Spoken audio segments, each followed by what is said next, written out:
Welcome to How We Grow, an essential playbook to grow and scale your vacation rental business with advice and insights from the best in the biz, with your host, Lynell Gordon. Welcome to How We Grow, the vacation rental show. My guest today is Jodi Refosco, who is a friend and an amazing giant in the industry. There's so many things that you've done. I'm going to start out with president of the Vacation Rental Managers Association. I mean, you spent so many years, 20 years in there, Jodi. That's crazy. It's a lot of time. I mean, that is. You also just recently won a prestigious award called the Heist Award. Tell me about that one. I mean, you just can't stop you from going. What is the award? You said you found out about it. How? Oh, I was in the presentation. So it's an annual Chamber of Commerce dinner. It was not this year, it was last year.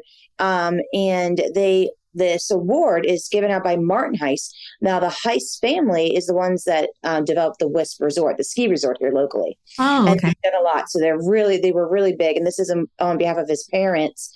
And it's given out to one entrepreneur in the area.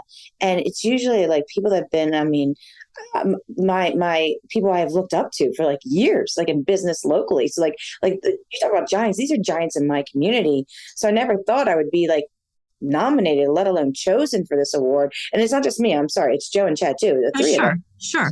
So like we're at dinner and you're all dressed up and my parents came. I didn't know why. Like mom wanted to come and I'm like, Dad, why are you coming?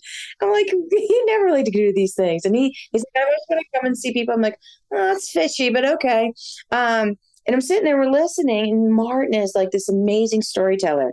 And he starts spinning this story and I'm starting to listen. I'm going, he's talking about, it's like talking about a trio, one, brother and sister and husband and wife. And I'm like listening and I'm like, Joe, I think they're talking about like us.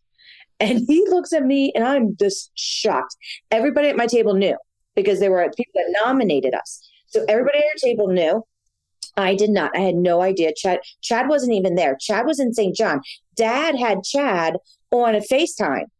And Chad is sitting there like, what is going on? So yeah, it was crazy. It was a very big deal, a very huge award that was given to us. And well, congratulations. Yeah, I'm over the moon for you. I think that's pretty amazing.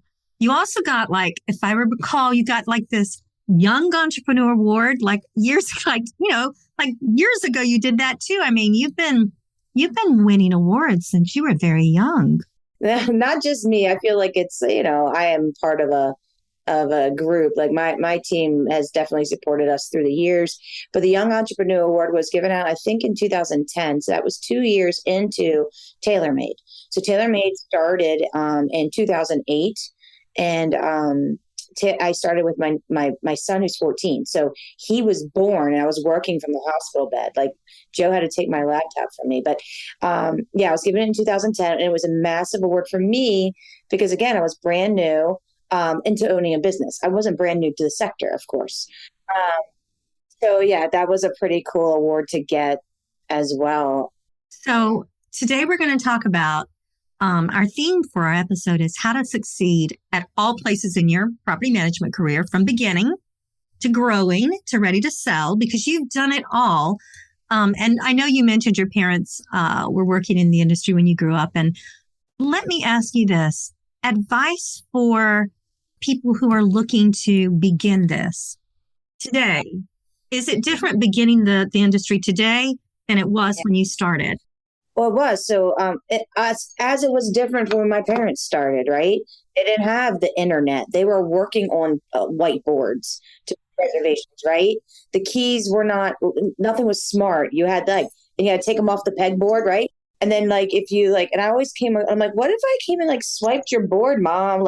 Would you be lost? They would have been. I remember those days, especially if you took the key, you had to make sure that you left a key or you made another one because you couldn't take the only key. Correct. Absolutely. So when we started TaylorMade, Social media wasn't effective. Of course, the internet wasn't effective, but social media was a big difference that was not around with my parents just a year earlier. So social media became a bigger deal. Airbnb, VRBO, those were a no-go. Like with dad, no go. You do not list on those sites. We built direct bookings. You built a website. You did all different types of marketing tools. When we started TaylorMade, no one knew us. So we had to use Airbnb, VRBO. And I don't think we used Airbnb right away. I think it was VRBO and some others at the same time building our website, right? So when you talk about now, it's a no-brainer. You should be using all the OTAs, right? You should be on all of them. But again, what is still the same is you should still have a great website. You should still be using different marketing tools and not investing all of your money into Airbnb, VRBO, Bookings.com, Expedia. Those for us fill in the gaps. You need to have a good website. You need to have a good presence. I feel like that's where you get your most loyal customers back. But it's, so that's one. And I get to ask this when I was at Verma. I always ask those questions. Like, if you were to start today, like, what would you do? Right. Like, have a website. It's still important, right? Be responsive to your owners and your guests. Like, be present. Some people are very complacent when it comes to those things. Still have great customer service. That none of that changed. But I think you have to be more nimble now. Like, you can't be set in your ways. Like, this is how we do business, and this is how our cancellation policy is, and this is how our processes are. You got to be more flexible, and all of us have a hard time with that, especially that have been in the industry for a while. So I know I have my hangups too, but like all of us have a hard time with that. Revenue management. It is a no-brainer that you should be doing revenue management. That was not a thing when we started in 2008. I literally just did my rates myself. But they never changed. They were set rates and they didn't change. And then I would do the rates for the next year, like in April, and do them for the following year. Now you have to have revenue management. You need a good tool to help you work on, dynamic pricing. And you have real, true dynamic pricing because, on the OTAs, like they're doing it. You can do some of the big guys out there are doing it. So it's important to have revenue management under, your thumb. But you don't have to be like before, like I was in Deep Creek, of course, and I couldn't do a company because I wasn't hands-on. I think now there's tools out there. Like I could have a company like thousands of miles away and still be able to run it with local boots on the ground there. I think there's difference with the technology we have now.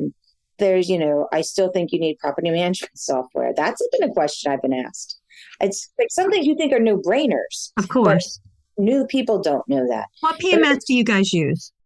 Currently, I'm on track. Okay. Currently, I'm on track. And that was with the merger. All their systems are on track. I have used almost everything. Like we can go back to First Resort. Yes. First Resort, Property Plus, Avia, Streamline, and now Track. Everybody's like, so, who likes to switch property management software? Said no one ever. No one ever. No one ever. And there's not one that's the best and the bomb. You just got to figure it out. Like some of them are going to have different attributes that are better than others. But there's no perfect management software out there. There just isn't. There won't be. There can't be because everybody does business a little differently in different areas of the world. And so everybody needs a little something different, I guess. Yeah. And that's okay. And so you got to be able to stay on top of those things. So going to conferences like Verma, and there's a slew of them out there that you get involved in talking to the vendors and seeing what other people have to provide. And if you're a small company and you have only a few homes, you still have their software for you. Yes. There's a la carte software, there's software made for you. You just got to get out there and be asking the questions and interviewing different vendors. But, I think there's a lot more offering now than there was before. The other one is that's different is we always had keyless locks. So when we started, you did it when I was at my old company with Mom, right? You were getting into it, but still had keys and still had check-ins. I was that original key girl for my mom and dad. Like I had key packets and I had to stand at the front desk and say the same thing over and over again for like 4 hours. Yes. I got rid of it. As soon as we started TaylorMade, we're like keyless locks in all of our properties. We are not We're not doing check-ins or No. check-outs. Get rid of that process. And then what we've started to do is the smart home technology roll in, right? Like the thermostats.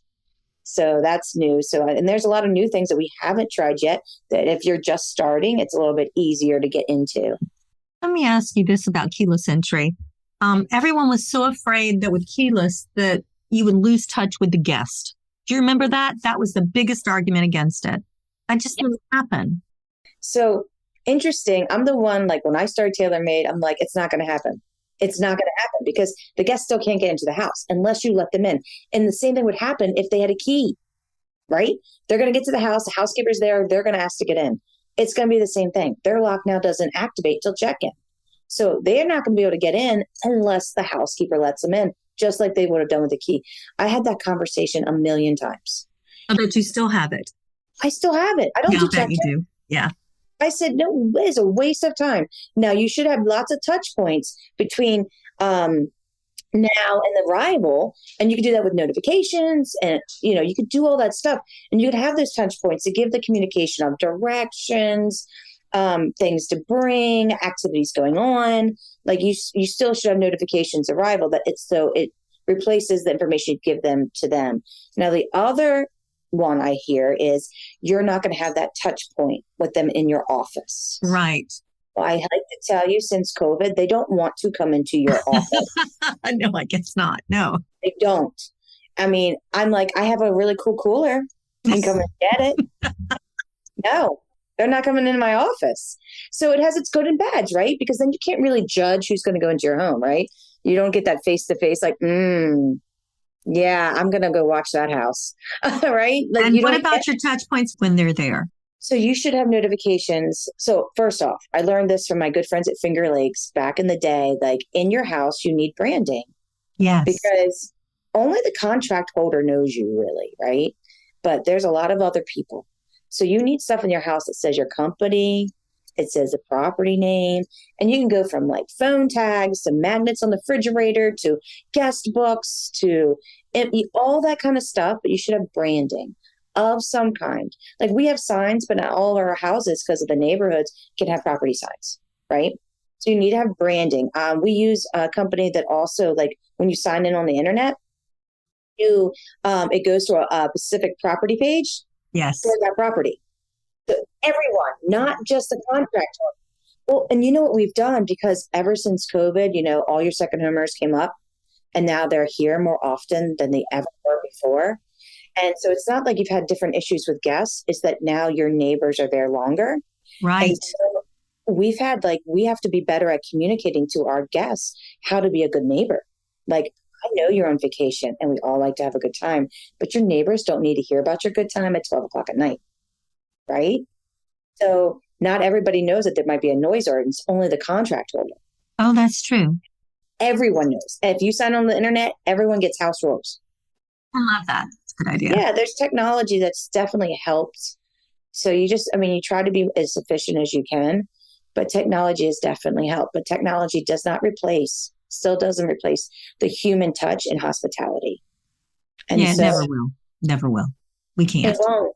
And like you need people to answer telephones that are empathetic to situations, and you need response time. You could just stop there. You need people to answer telephones. Oh, right. I mean, seriously, so many times I've called.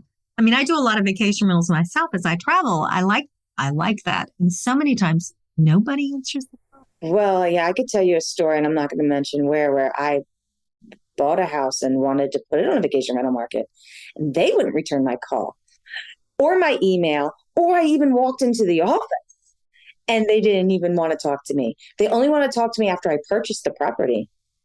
Guess what? I'm not using them. Oh, no, absolutely not. No. So I wanted somebody, and then I met this other person, and Joe and I went to interview him, and he's like, I don't even know why I came, because like we hit it off. Like, oh, how nice. She dug my energy. Like she was awesome. So anyway, it's important it's being present. And that means on the phone or in person, by email, by text, whatever it is, you need to be present. Yeah, it's hospitality. I mean, you want people to feel welcome. And I think sometimes some companies waver from that, and that's unfortunate. Well, I think our biggest expense in business is always going to be people. Doesn't matter what we do. So that may be the reason that some people waver. But and you can get technology that actually will do a lot of the back end and the work part of it, but you can't find something that says hello in a nice, kind way. So I agree with you.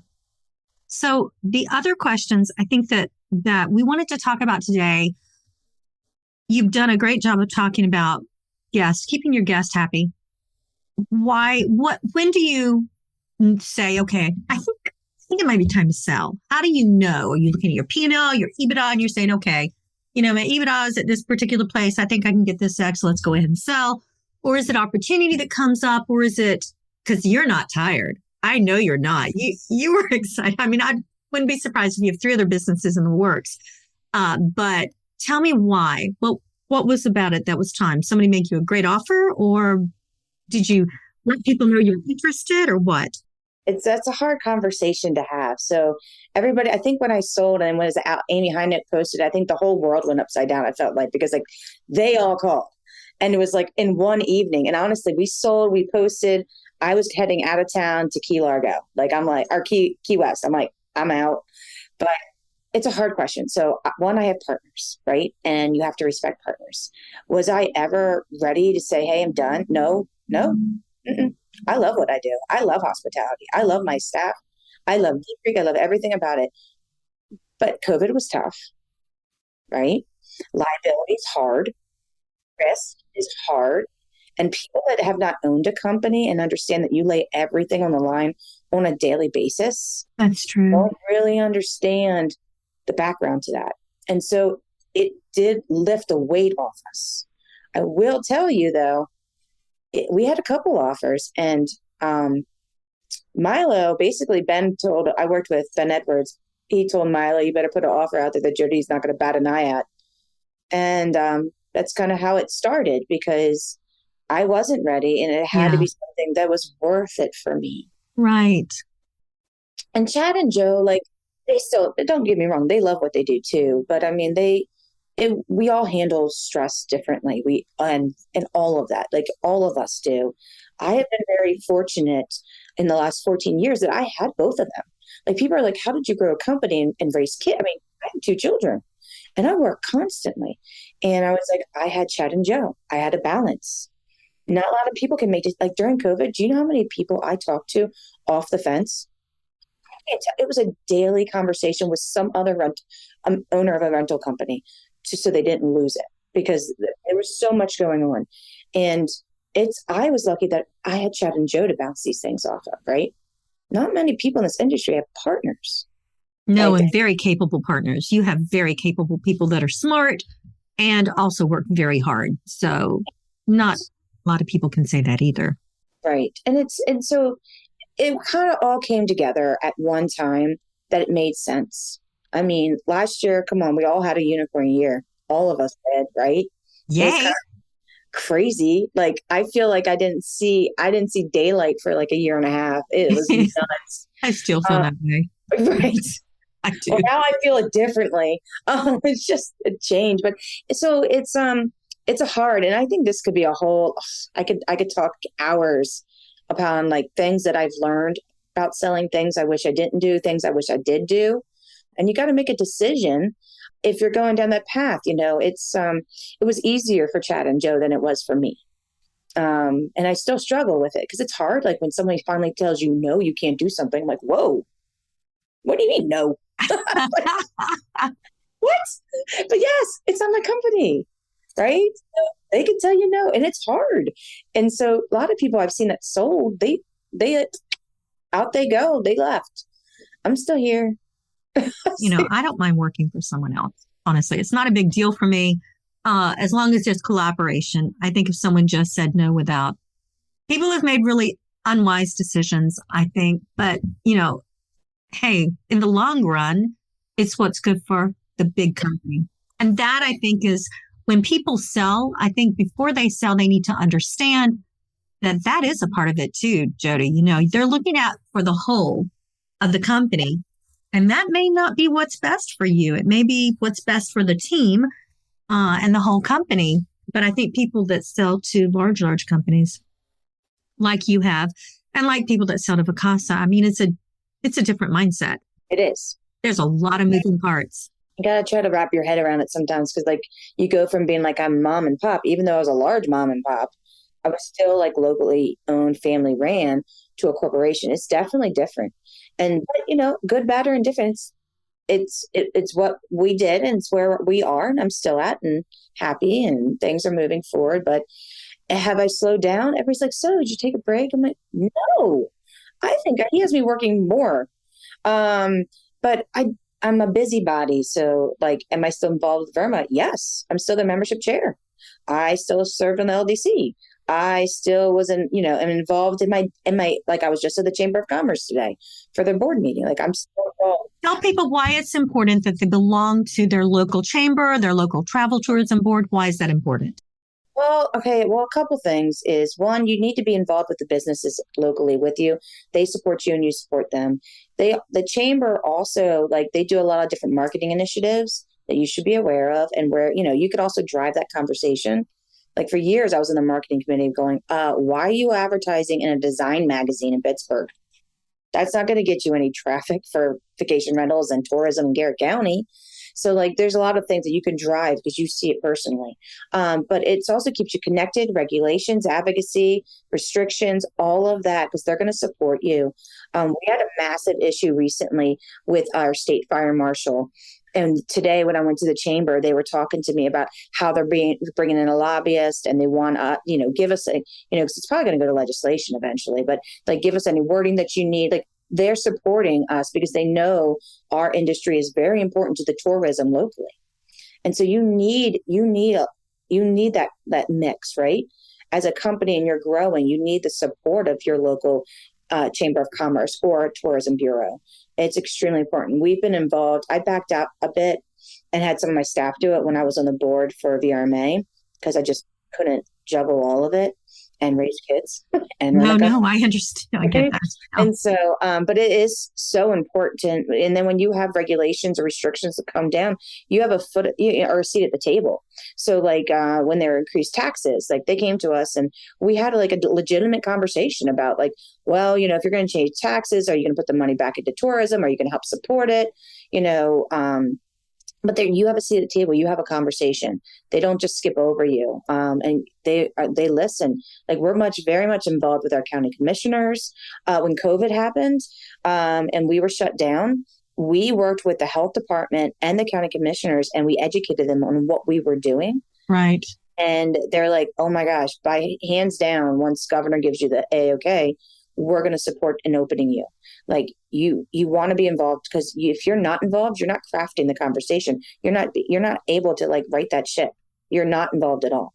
So just get involved. Raise your hand. I'm going to be speaking at VRMA on advocacy, on how you can be an advocate for your own industry and your community. But you just got to be involved, and it takes some work. Yeah. And I know I hear that. I hear that from a lot of property managers. And that's exactly why I think sometimes we neglect those things because we're so busy. But you can't go backward in that. Once something is legislated or something is decided from those, you can't go back and say, hey, I disagree with that. You need to be on the level there that you can help make change and guide it, like you say. Yeah, that's right. Because you're guiding the change and you're going to move forward. I mean, that's my dad, when they started doing regulations here in the 2006, Dad helped craft it because they were going to make tougher regulations. And Dad got involved and they didn't know half the things that we already did that they thought they were making us do. We already did them. So be a part of that conversation and educate. Like I've gone to HOA meetings and educated. Like for some reason, sometimes neighbors think that you're just shoving people into homes so you can make more money. No, we're not going to. No, we don't want party groups. I got to clean it up. I was like, they'll tear my house apart. So they don't realize all the efforts you do behind the scenes. And sometimes they just need to be educated on it. How We Grow has partnered with Lynell Gordon to bring the vacation rentals market custom protection products built for the needs of the vacation rental industry. Enjoy complete protection for both your travelers and your owners via the industry's leading travel, damage, and liability protection products. Learn more about the travel tech industry's most advanced travel and damage protection platform and API at rentalguardian.com. Another thing to think about with HOAs, just recently came up with actually with me personally, is the HOA managers. They're the ones pushing very hard for us to have regulations to take those short-term rentals out. I was like, excuse me, you're not a part of this community. What? Yep. I mean, I was really surprised. And I don't quite understand that dynamic yet, I admit, but that was very interesting to me. Well, I could tell you, I've seen it because they're the ones who have to deal with it. So they get the calls from the neighbors. And so they don't want to have the hassle. So they push for that. I had it here. I had a lady who was putting like towing stickers on cars that shouldn't be towed. And she was harassing our staff. And like I had another owner, he put a lawsuit, like cease and desist, like stop, because she was an HOA manager. She didn't live there. I know. She needed a hobby. I didn't think about it being more work for them.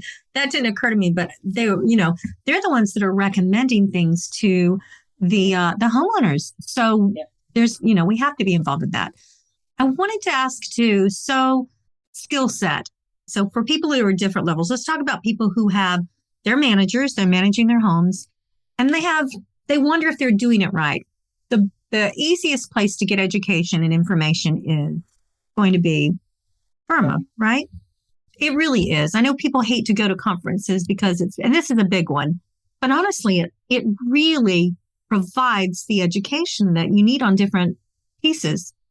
And that's just not for new people. I mean, people that have been in this industry have to be educated on the changes that are happening around you. You can't sit blind to them. So you're learning, if you stop going for a couple of years, you will find yourself so far behind on the technology basis. And there's other ones like, so Burma right now in Los Angeles, I mean, there's going to be like 2,500, 3,000 people. That's a lot. That is a lot of people. A lot. Like when I was president, I think we were at 2,200 and that was a lot. And now bouncing back after COVID, that's massive.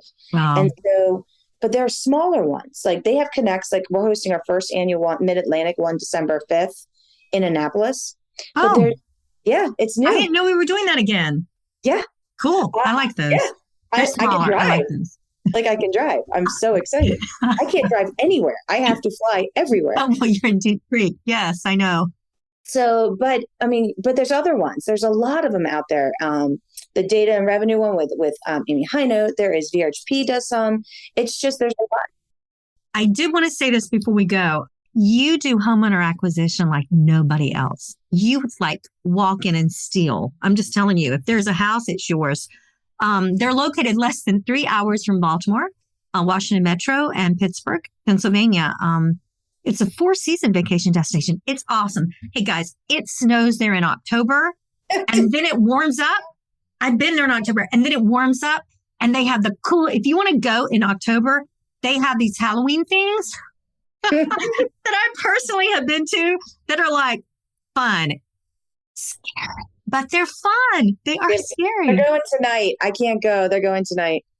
Oh, yeah, that's so much fun. Super fun here in Deep Creek, and it's all outdoors. It's like it's a 4 seasons. You got skiing in the winter, you got boating in the summer, you got hiking, mountain biking. It's a great place to raise children. Like it's Deep Creek's. When we started coming here, I lived outside of Baltimore, so we had a boat on the bay. So mom wanted the mountains, so dad had to sell the boat on the bay for the first house in the mountains, and then dad just got a smaller boat, and it was like 3.5 hours.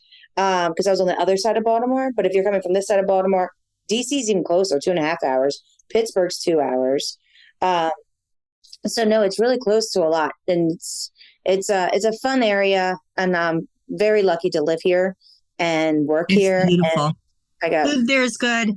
I mean, they have great restaurants, great local little dives too. I love your area. I think it's beautiful. I used to live in Aberdeen, Maryland. So yeah. Did we talk about that before? I grew up in Boston. I didn't know that. Yes, Aberdeen was down the road. Wow. Yeah, my dad was a chaplain in the Army, and we were stationed in Aberdeen Proving Grounds. That's where I lived. Yeah, right before I went overseas. Yeah, I love that area though. It's got everything. It's got a little of everything. But I love the fall there. Your fall is just stunning. It was peak last weekend. We had our big number one festival, Autumn Glory. It was so pretty here. It was beautiful, like 60-degree weather, and the trees were all popping. Then we got snow, and like the leaves are dropping. The snow, it's really pretty in the snow too. I've seen it in the snow too. And it's really nice. And you guys, it's just beautiful. It's a beautiful area.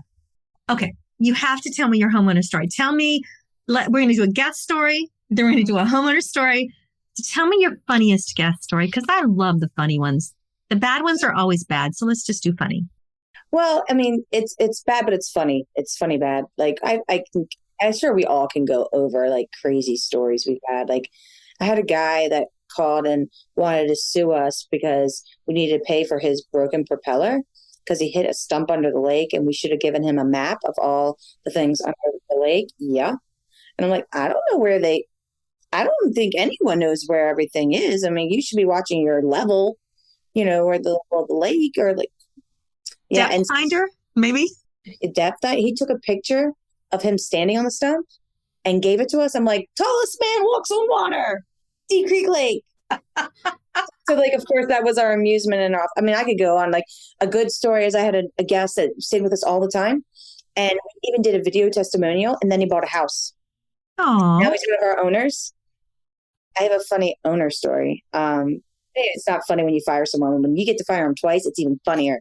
So like I had to fire an owner because him and her, like they were very nasty.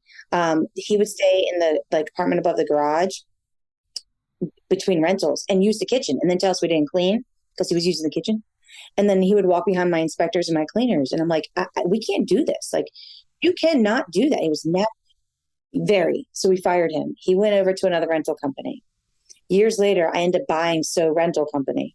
And I had to tell him I had to fire him again. Best part. I bet it was. I bet it was. It was pure satisfaction. That was the best part. But like when I talk about owners, we always ask our owners to do testimonials. It's amazing what they will say about you. So if you guys out there have not done an owner testimonial, and you could use it with your own phone, you don't have to have crazy equipment. Just let them talk, and it's crazy what they'll say because they really want to promote you if they love you. If they love you, yes, of course. But most of them do. At the end of the day, they're not with you otherwise, right? And so to hear the stories about, I have owners that were with me when I was with my parents. So they literally did watch me grow up. And like, they know my company's as old as my son. So they remember Brody in a car seat sitting next to me while I'm working and taking reservations. Like that's in awesome. 2009. That's awesome.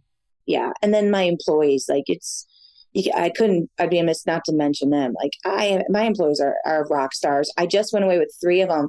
We went down and did a girls trip at Bethany Beach from Brooke Fouts let us stay at his house. Pretty wow. awesome. I love that area. It was gorgeous, but yeah, I got to get away with them and spend time one-on-one. I mean, I've worked with them for like 20 years. So the average length of your employees, from what I've read, is 5 years. That's just an average. That's crazy. Yeah. I had employees that watched me go through college. Like, wow. Yeah. So no, my employees are core of this company. They've stuck with us through everything. I mean, we're very, very lucky. One of the things that I know personally that you excel at is owner acquisition. I know that you are great at that. I remember thinking about some of the stats about 3 or 4 years ago, some of the stats that you were having when you were growing like exponentially. Tell me what do you feel? What can you tell other people about that to help them be more successful? Because you were like rocking it off the charts. Be original, be creative, be honest. Be honest. Yeah. Be honest. Don't. So many companies, and I know out there you guys do it. they increase their projections by a percentage, and they should not. And I never did. So if I lose an owner, I usually gain them back later because my numbers were accurate. I was always available to them, even on a weekend. Even when I had the kids, Joe would take the kids and I would run to meet them. I always went out of my way. I always made sure they felt comfortable and welcome. And this is one of probably like the first or second biggest investment of their lives. Right. Of course. And they want to be comfortable with who they're putting this in their hands of. Right. So I always was that, but be creative. Like one of my favorite ones I did was fortune cookies. Now, when you do food, you got to make sure you mail prompto, right? So we did fortune cookies and then put like specific fortunes in each fortune cookie. I've done, it was so cute. Of course, we've done postcards, and I think I started the conversation in postcards at Verma, I don't know, 10 years ago. And then we started doing postcards. And I still think postcards do work. The best one I had was a magnet on it. That worked really well. But now you can use QR codes and stuff to like kind of gauge postcards, because postcards are different than like an email where you can see if they opened it and stuff like that, right? So just try to way to capture it, but be original and be different. The word I used earlier today is be specific and be intentional. Like, don't throw something together at a whim. Like you need to really think it through, what you're offering, if you're offering, what's your niche, what makes you different, what makes you stand out, and then be able to back that up. Like, be able to have that conversation with someone. And you need to have someone that's really good with speaking with others. Now, I've always done it myself, and I now have a team that does it with me. But I always was I always brought in literally every owner.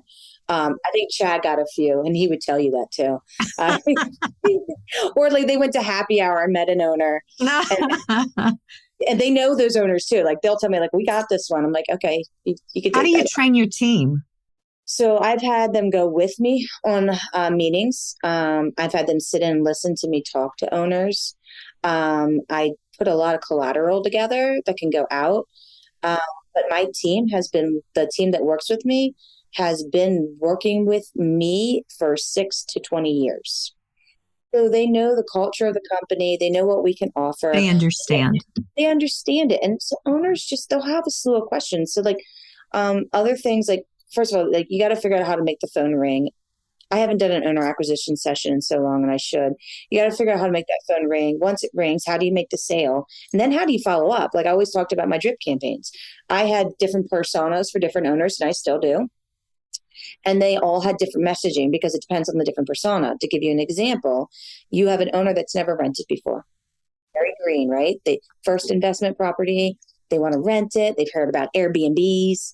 And so you got to figure out how they understand what goes on. You got to talk about everything. And they really just care about management fee too. Like they don't understand the other things they should be asking. Yeah. You're getting an owner from another rental company. They know there's more to ask. So they're going to want to know about fees. What's your technical fees? Like what type of marketing? Where are you marketing? What's pulling the number one reservations? Do you get company repeats? So you have to give them different messaging, right? So that's more detailed on the maintenance side. They want to know about services. So you have to learn how to, and once you figure that out, then you can have a drip campaign set up that will go out to the different personas. And it's like, because all of us are busy, right? I wore so many hats. I couldn't keep reminding myself to call back an owner. So this did it for you. And you could do frequencies. There's all kinds of systems out there you can use now, but you could do it like an email that goes out right away, 3 days, 7 days, 10 days, 14 days, 3 months, 9 months, have a breakup email. Say, obviously you're not interested. Let us know in the future if you want me to stop sending you emails. We all hate those. Yeah. There's all those emails that just keep coming and you just like delete, like, hey, it's okay. I'm good with that. So, there's a lot with owner acquisition. I do adore it. I love working with people. I love working with owners. I love to show them how like they can maximize their revenue. So that's another thing that kind of person needs to know is like what works in your area. What kind of updates should they do? Do you have connections with furniture companies, decorators? You know, for a while, I feel like I was picking out paint color and all that stuff. I had no time for that. I love that, but I just don't have time for that. So I need to work with people that have time for that. So anyway, no, owner acquisition and it's very important to growth. When we sold our company, I think I was at 457 and we're sitting at 514 right now. And that was not even a year ago. And that's net positive. You got to think about that because you always will get the owners that leave or whatnot or sold their property. So, but no, owner acquisition, you need a really good person in there that's like very dedicated and very involved, but you can craft all kinds of really cool messaging that will make you stand out from the crowd and what everybody else is getting. That is enormous growth. That's truly enormous growth. Good for you and good for you know, good for your company. I'm just saying, obviously. So give me, what advice would you give someone who wants to sell their company? They want to sell it. They're They not want to losing. sell, they're ready to get out. Do your research. Every company out there offers something different. Also, prepare what your exit's going to be like, right? Are you a hands-on owner? Or are you owner that kind of has people running it for you, which is easier to because you want to set up the company to be to keep going, right? To To be succeed, prosperous. sure. So to succeed. So there's things that you should put into play there. But do your research. I got a broker to help me. I don't know how everybody else is, but I mean, there was things that I didn't that went way above my head that are asked. And you talk about some of this stuff, and you talk about EBITDA and all that. That was all new to me. I mean, I heard it, but I didn't understand what it meant for my company at the end of the day. And so do your research, talk to people that companies have bought and ask them how it's going. Is there changes? Is there success stories? Um, but do your research. Don't be hasty. It's your baby. You do want it to succeed beyond you. And so you didn't spend all your time and all your life, work to like have it fail. So do your research. There's a lot of different companies out there and they offer different things, all of them. And I think there's a lot of opportunity if you're looking to sell. There's a lot of people looking to buy, but That's true. all of them are different. And so just research. There you go. Well, is there anything else you want to say to anyone? No, I'm excited you invited me. I I'm was so happy you said yes. I mean, honestly, the success story that you have is remarkable. It really is. It's, well, I'm never surprised to see what the next thing you do is because you succeed at everything you do. You do. And with being a mom and a wife, and I know you're a good sister. I see your pictures on Facebook. well, I'm very lucky because, like I said, you can't do this without a good sport team. And I had, of course, my brother, my husband, but I also had my family, and I have my employees. Like, we're lucky. Like, I've seen some like people who are hurting for employees. Now we're all hurting for employees, but we weren't as bad off as some other companies were. We have our core and we take care of that. One of the other things I think that's unique, you do take care of your employees, but you also do things um, like you don't care what the box says, especially like when it comes, and I'm just going to say this, when it comes to things like housekeeping and the way you run your housekeeping team. You don't care how anybody else does it. This is what works for you. You actually stagger in the winter. You stagger your housekeeping so that you don't have to clean it all in one day. And you keep a team year round. You don't have to hire all the seasonal help like everybody else does. You actually have a team and you have it set to where you know exactly what you have to do. Yeah, but we also offer services to non-renting homes, which is why we're able to do year round. So like we're always cleaning those homes, right? It's not seasonal. So by being smart in your area, you can do that too. Like in our area, it's not mostly rentals. It's mostly second homeowners that don't rent.